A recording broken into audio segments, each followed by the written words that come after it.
What's going on, YouTube world and YouTube tribe? Welcome back to LilBigMan Gaming, bringing you, y'all see that, a review for Monday Night Raw. This was a very interesting go-home Raw for Crown Jewel. They did promote that next Monday will be the season premiere of Monday Night Raw, but we kick things off with Charlotte Flair promo. That's my phone. Charlotte Flair basically came out and was wondering like where was the balloons, the champagne, the Raw roster lined up on the stage to give her a farewell. You know, it was her farewell basically celebration, and she was saying, she started berating berating the crowd for like where's the thank you Charlotte chants. She said instead of being celebrated and stuff like that, she's being forced to, on her last night Raw, being forced to defend the championship, her championship, against a rookie in the form of Bianca Belair, a flash in the pan. She said this is total bullcrap. She thinks there's a conspiracy against her.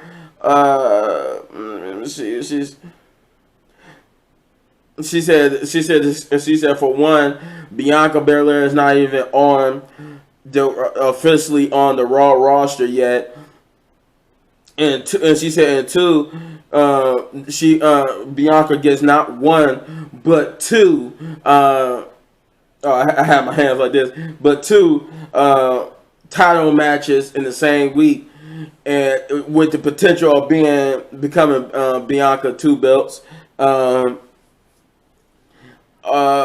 She was saying, and she said, you people call me entitled. I'm trying to see what else she says that was important. She said all she wanted was a farewell, fitted for the most decorated woman in the sports entertainment history. She said she find it kind of convenient that Bianca gets a title opportunity. Before I was looking at my notes, I'm trying to remember everything she said. She said, I find it quite convenient that Bianca Belair gets a title opportunity right before she comes to Raw and I go to SmackDown. And but Bianca comes out, basically called Charlotte a crybaby and berate her for whining and crying because she not only not getting a celebration, championship celebration, but she also going to have to defend her for defending her title on tonight on Raw. Said this is not no favoritism or conspiracy. And that at Crown Jewel, she'll be going to Crown Jewel with the Raw Women's Championship in the one hand and leaving Crown Jewel with the SmackDown Women's Championship in the other. This gets Charlotte pissed, so she tries to attack Bianca. Bianca would end up getting the upper hand and put her in the KOD, but Charlotte would then, she would leave out the ring to. She'll leave out the ring to end the segment, and Bianca standing tall, which kind of meant I knew which way this title match was going to go later on tonight. I think the title match was like the main event. But we would get to our first match of the night, which is Xavier Woods versus Jinder Mahal, the King of the Ring semifinals round 2 tournament. This was a good match between Jinder and Xavier Woods. They actually put on a good match to where it looked like Jinder could have. They made you believe Jinder probably could have won at a couple points, but in the end, Xavier Woods will pull off the victory and will be moving on to the finals to face Finn Balor for the right to become the next King of the Ring. Let's see. We did get a little backstage promo with Austin Theory, who was being interviewed But then once again, his interview or match, because like last week his match got interrupted by the 24/7 champion and all the people chasing him. This time his interview got interrupted by the 24 champion and the people chasing him. He would like Reggie would like do some okey doke like move where he hid, and they all ran down the hall looking for him. And then he can't, like, he tried to come from his hiding spot, but then Austin Theory like, what's up with you interrupting me? And it's not my fault, my bad, I didn't mean to interrupt. But then I think Austin like let him go, and then he ended up finding out that R-Truth figured he was gonna do some type of okey-doke trip like that. We're trying to get him, but then Austin would get in R-Truth's face. R-Truth would cut like a funny little promo about him being angry. He was like, "Do you know who I am?" He said, "I have a theory. You're a theorist." And he was Austin like, "What?" He's like, "Look, you mad? Look, you want to take your aggressor out on the ring, so I accept your challenge." So the next match ended up being Austin Theory versus R-Truth. But then R-Truth would come out and tell him like, "I accepted your challenge, but you got me all wrong. I messed up. I did accept your challenge, but it wasn't your challenge wasn't you versus me. I accepted a challenge from R-Truth, his friend." And his friend ended up being Jeff Hardy. So the real match was Austin Theory versus Jeff Hardy. It was a good match. It went back and forth. It was a nice way for Jeff Hardy to put over a younger talent, because in the end, Austin Theory got another victory. This will be victory number 3 for Austin Theory over Jeff Hardy. But Jeff Hardy would get his payback at the end. Cause I think like Austin took another selfie while Jeff was on the ground. But then while he was busy gloating in the ring about it, Jeff would get back up and hit him with the twist of fate, and then take a picture, use his own cell phone to take a selfie. I think he deleted the other picture and then took a picture with him. And instead with Jeff gloating over Austin Theory. We will get into the next match, which is Big E and Drew McIntyre versus Dolph Ziggler and Robert Roode. There was a backstage segment promo part talking about how I think Big E was basically how Big E and Drew needed to get on the same page. Drew even apologized, saying that he saw the footage and realized that Big E didn't mean to do what he did. But Big E was man up to apologize. Maybe I shouldn't have stoked the fire by doing that aggressive hot tag while he was getting ready to hit the Claymore. So they agreed to this time to try to be on the same page, and for the most part that's what they did. They was on the same page throughout the match. It was a nice, decent match with Robert Roode and Dolph Ziggler. This was the first time in a long time that Robert Roode and Dolph Ziggler was actually in a decent, good match. And but in the end, Big E and Drew would get the win. But then things would get heated a little bit, but not like they were about to fight heated, just more like friendly, aggressive competition heated, where they start jaw jacking at the end about who's going to leave Crown Jewel as WWE champion. The next match would be Mansoor versus Cedric Alexander.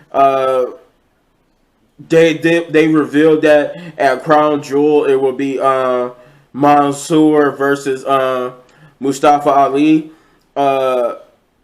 Mansoor, this was a good singles outing for Mansoor. He came out, did his thing. Cedric did his thing, and it was surprising though. It was like a clean finish too. Like it was no like outside interference with Seth Benjamin and stuff. It was just once Mansoor hit his moves and stuff, he actually pinned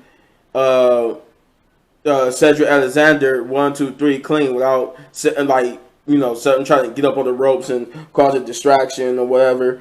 Afterwards, Mustafa Ali would come out to try to berate Mansoor again he said after everything I did to you, you still come out with that dumb smile on your face, looking like a fanboy. Basically is telling him that Crown Jewel, he's going to hurt him and demolish him, only for Mansoor to respond back, telling him, "Do I look like I got a smile on my face right now?" And he said he's going to destroy Mustafa Ali at Crown Jewel, which gets Mustafa Ali shooken and look like a little timid, as he wasn't expecting Mansoor to have that much aggression.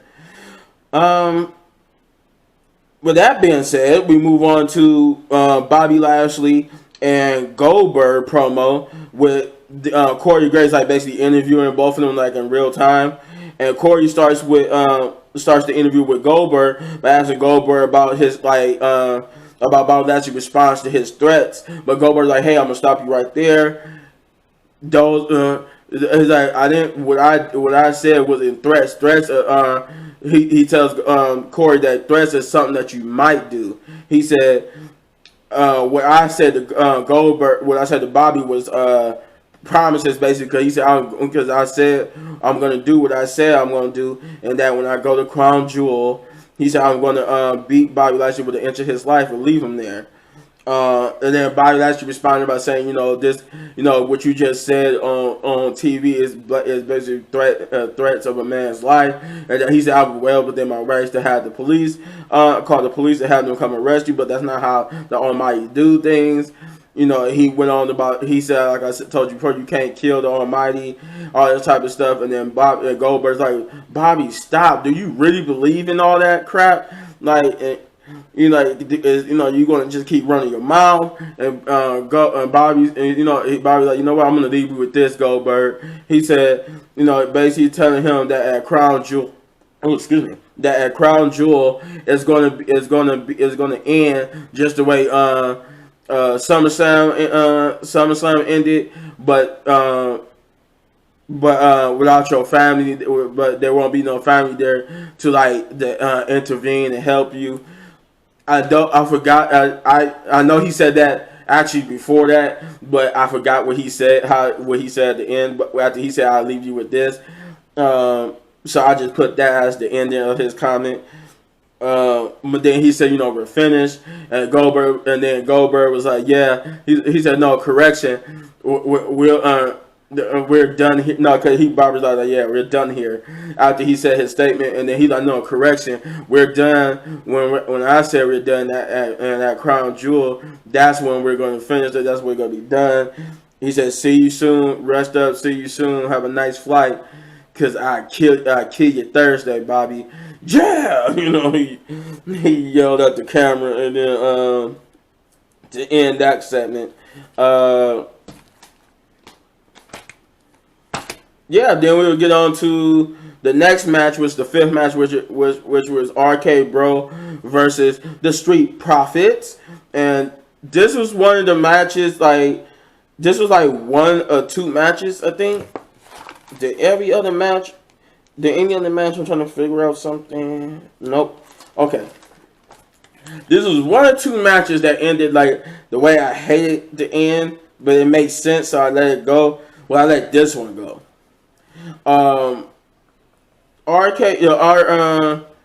RK Bro versus the Street Profits was actually a good match, and it went like you did. He had RK Bro had their moments, Street Profits had their moments, but in the end, AJ Styles and Omos, just when the match was getting good and it looked like Randy Orton had the upper hand, AJ Styles and Omos would come out and turnabout, doing a little turnabout fair play, with Omos coming out from the front.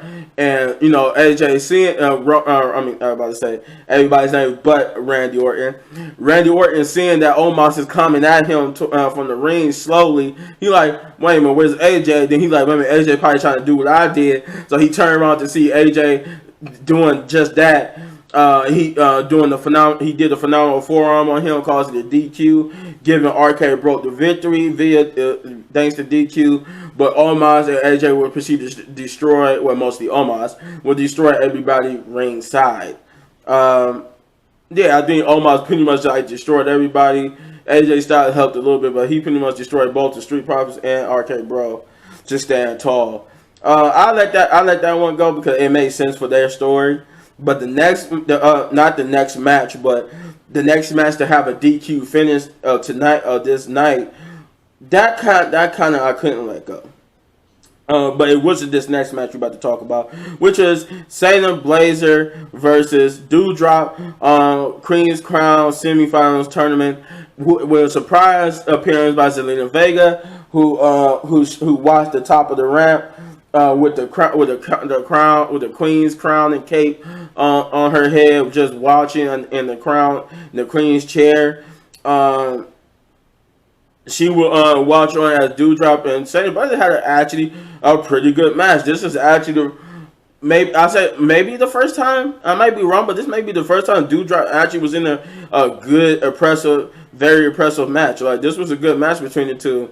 And, you know, you kind of had that feeling like, okay, it's Doudrop, so Shayna Baszler is going to win. And, like, at a couple of points, she was. Like, she twice, he put her in the cater through the clutch.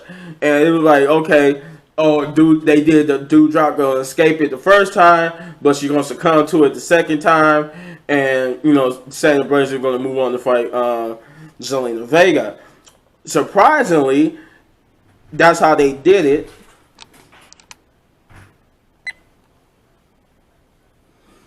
And like I was saying, yeah, it was surprising too, because once she did get out the first one, but then when the second one was put in on her, I was like, okay, Doudrop is about to she's about to succumb to it. She's about to succumb to the careful the clutch, and they was even pointing out how at this point most people would have been passed out from it. So I'm like, okay, you know, a little something different. Maybe Shayna Baszler's gonna win another way. But then Doudrop like basically like unhooked Shayna Baszler's feet and just rolled onto her back, pinning her shoulders down, and you know Shayna not wanting to let go of the careful the clutch, which is odd because why would you just lay there and allow yourself to be pinned and knowing that you got to let go of the move so you wouldn't get pinned?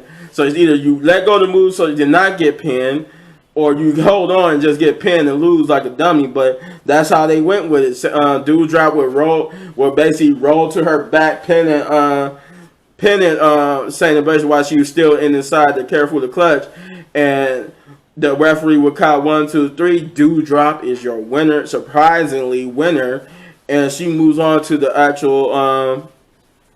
She moves on to the finals to face Zelina Vega at Crown Jewel, which is like a nice little push for Doudrop apparently, and I was actually genuinely surprised. So yeah, I gave this was a very good surprising match. That was not the person I was expecting to win, but apparently Shayna Baszler was not going. Her push into this tournament ended here tonight, and Doudrop is your winner. I think Doudrop and her had like a little confrontation up at the top of the ramp. There was some backstage promos on 2 separate occasions. I think one was with Charlotte. She basically went into the fight to find Adam Pearce and Sonya Deville. She basically yelled at them and berated them for basically forcing her to be in a match to defend her title. And in this match, and she basically saying she shouldn't be defending the title, that it was a conspiracy. You know, she started going on about the conspiracy again, which they informed her that there was no conspiracy. It just made sense, you know, for the Soul Wires to have Charlotte defend her title against Bianca Belair. But, you know, this doesn't change her mind. And, you know, basically she still thinks it was conspiracy. I think then another one was basically Bianca Belair being welcomed to Raw by Nikki Ash and Rhea Ripley, and you know, they basically just gave her a welcome, and she reassured her that she got everything she needed to beat Charlotte Flair. But then we would get to the next match, which is Finn Balor versus Mace. This was actually a good outing. I wouldn't say a very good outing, but this was a good outing. For as far as we goes wise with Mace, he actually showed promise in that he could actually be he could actually be a good monster heel character.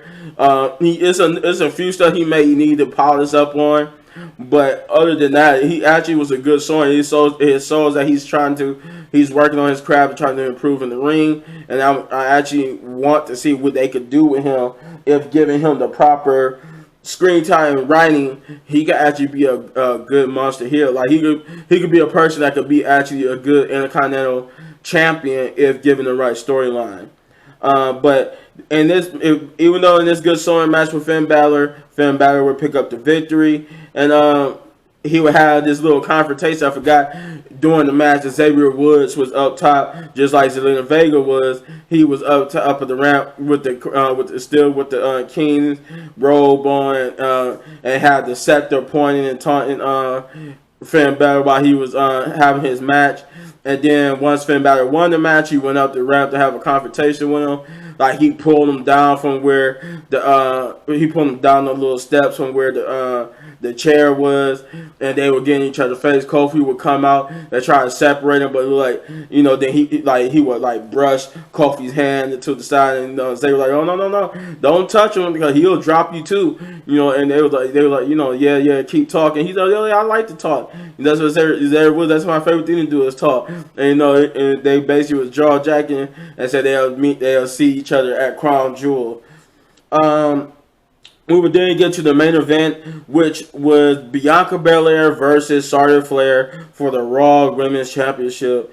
This match was very good. This was just like this was basically almost just like the Becky versus Sasha Banks match, and one of the things I loved about it was that it actually showed a better treatment of Bianca. And maybe because Charlotte Flair was involved, but she actually got to have a match for the first time in a long time, a decent length match where it made both women look good. Like this match made both Charlotte Flair and Bianca Belair look good. It was very entertaining and very thrilling. Lots of fake out kickouts. I mean, they both hit each other with good shots and good moves to where at one point you didn't know who was gonna win. Was you like, is they really about to put the belt on Bianca? Oh no, Bianca couldn't get the sheet kicked out. Is they really about to keep the belt? Sorry, oh no, Bianca kicked out. Like this match was full of those moments where you wasn't sure whether or not who was walking out, because this is Charlotte's last night on Raw before she becomes an official SmackDown superstar. So were they going to have Bianca beat her to keep the title on Raw, which means that Sasha is winning that Crown Jewel, so to keep the title on SmackDown? Like, how were they going to do this? And the match was good. I was very into it. But the finish kind of dampened the whole match. The finish was a DQ finish. When Charlotte, I think Bianca hit her with a move from the top rope, Charlotte would roll out the ring. The referee kept to stop Bianca for a minute from going out there, but Bianca held down going out to Charlotte. And Charlotte, while nobody was paying attention, Charlotte would grab a chair. So when Bianca grabbed her, she would take the chair, hit her with it in her rib to stomach area, which would cause the DQ. She would get in the ring and try to finish it off, but Bianca would drop kick the chair into Charlotte, pick up the chair, hit Charlotte over the back. Charlotte would then roll out to the ground, holding her back in agony, while Bianca stood tall in the ring, and that's pretty much how they ended the show. Let's see what. So overall, I give this episode 8 big ups. Because even though I let the DQ go with the AJ Styles on my match, it was the fact that you had 2 DQ finishes in one night, and the DQ finish with Charlotte Flair's match really didn't need to happen. Like, there was no need story-wise enough for that match to be a DQ finish. Like, you should have had, if you was gonna have Charlotte, remain champion, she should have did it via DQ, via pinfall or submission. But I guess you want to protect both women, whatever. But yeah, that's the only thing I could think. That's the only thing I had an exception with was the 2 DQ finish. I don't really care about the DQ finish for the AJ Styles match. It was just the fact that it was 2 of them in one night, so that kind of really got to me. But let me know what you think in the comments down below, because if you enjoyed the video, hit that button right there in the upper right corner for all of my reviews. And if you really enjoyed the video and want to support the channel, hit that like button, hit that subscribe button, and hit that notification button too. And as always, hit any one of these videos for more of my amazing, so amazing content.